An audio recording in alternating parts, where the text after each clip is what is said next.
Salut à tous, aujourd'hui on va parler de la sangle abdominale, du gainage, ce qu'on appelle le core en anglais là. Donc, pardonnez mon accent français, mais c'est important de travailler les abdominaux.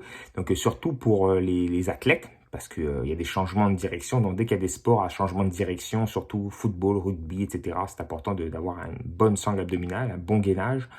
Et pour les gens qui recherchent plus l'esthétique aussi, c'est une taille fine, ça donne toujours visuellement l'apparence, enfin les abdos apparents, ça donne visuellement l'apparence aussi d'être plus musclé aussi, parce que ça fait ressortir le reste, la taille fine, le reste fait l'air d'être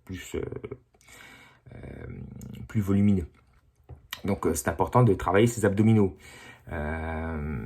Par contre, il ne faut pas faire n'importe quoi. Donc, en fait, les abdominaux, la sangle abdominale, je dis les abdominaux, mais en fait, c'est le gainage. Hein, c'est là pour synchroniser le haut de votre corps avec le bas de votre corps.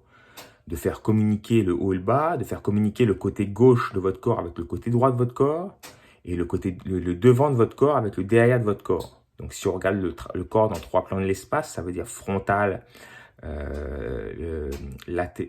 transverse et sagittal, donc de profil, vue de haut et vue de devant, donc en 3 dimensions si on peut dire. Votre corps, comme ça, il y a plusieurs muscles qui entourent cette sangle abdominale là. Donc c'est important de travailler ces différentes parties. Donc je dois avoir du travail pour le devant, du travail pour les côtés, du travail pour le derrière, du travail pour les rotations. Donc souvent, quand on fait une analyse posturale, on voit la personne est comme ça, comme ça, comme ça, comme ça. Si c'est pas structurel, c'est-à-dire s'il n'a pas une jambe plus courte que l'autre, ou peu importe, c'est souvent justement un problème de maintien de la sangle, ça peut être ça aussi. Donc c'est important d'avoir une sangle solide.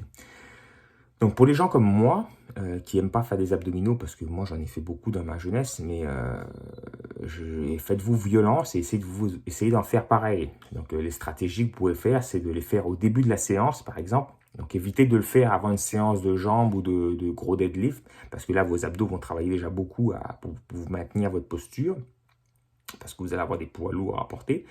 Mais quand même, sur un entraînement de pectoral ou d'épaule ou de biceps triceps, vous pouvez faire des abdominaux avant si ça vous fait chier de les faire après, parce qu'à la fin, vous ne les faites pas. L'autre chose que vous pouvez les faire en superset aussi, avec des biceps triceps ou des épaules, vous allez trouver ça moins plate. Mais faites-vous violence et faites-en quand même, parce que c'est très, très, très, très, très important pour tenir toute la structure. Mais il faut que ce soit bien équilibré le travail entre les exercices, comme j'explique, des différentes parties de la sangle abdominale. L'autre chose, pour ceux qui, souvent, ils viennent me voir, parce que quand je fais des programmes, je mets 1 ou 2 exercices d'abdos par séance.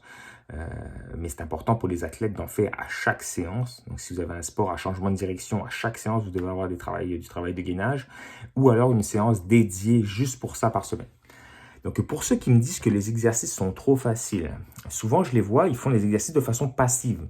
Donc, tu sais, quand tu te mets en position planche, là, si tu te mets juste en position planche, ça, c'est un classique. Tu mets quelqu'un en position planche, tu dis, oh, moi, je peux tenir 3-4 minutes comme ça. Puis là, d'un coup, tu essaies de le pousser. La personne tombe.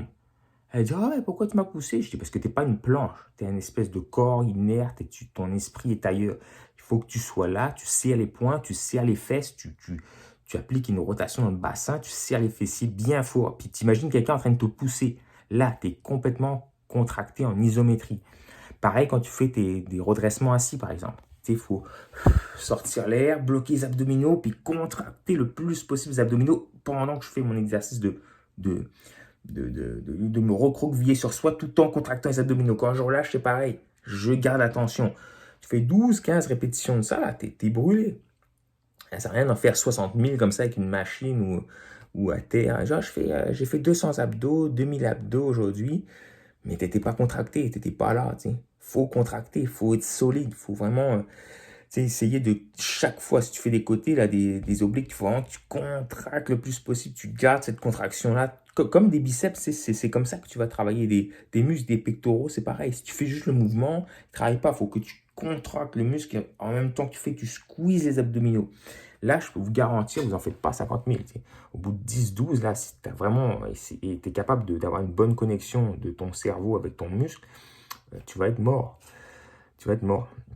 L'isométrie, c'est pareil. Si je fais du glute bridge, c'est-à-dire que je suis allongé par terre, je lève les fesses, il faut squeezer les fessiers. La planche latérale, c'est pareil, je squeeze. Comme si quelqu'un essayé de me pousser, là, tout est contracté, c'est ça. C'est ça. J'accumule des lactates, j'accumule je dépense beaucoup d'énergie, mes abdominaux sont fortement mis à contribution. Donc, avant de mettre des élastiques ou du poids, etc., déjà, faites cette méthode-là. Ensuite, vous allez chercher les élastiques. Les élastiques peuvent aider, c'est-à-dire que je mets une tension là-bas, je m'éloigne, je mets du poids, je suis solide sur une jambe, des surfaces instables, etc. Mais il ne faut pas mettre la charrue avant les bœufs. Je ne sais pas si ça se dit encore, ça bien. Donc voilà, j'espère que ça va vous aider. Donc, équilibrez votre travail d'abdominaux. Pour les athlètes, il faut que vous en ayez à chaque séance. Si vous êtes rendu à faire 10 000 abdos, posez-vous la question, déjà, est-ce que je le fais comme il faut? Est-ce que je contracte bien? Est-ce que j'enlève l'air dans mon ventre, dans mes poumons, etc. avant de faire mon exercice et bien contracté? Puis si jamais c'est vraiment trop facile rendu là, vous pouvez rajouter des charges externes ou des stimuli externes. Voilà, salut, bye.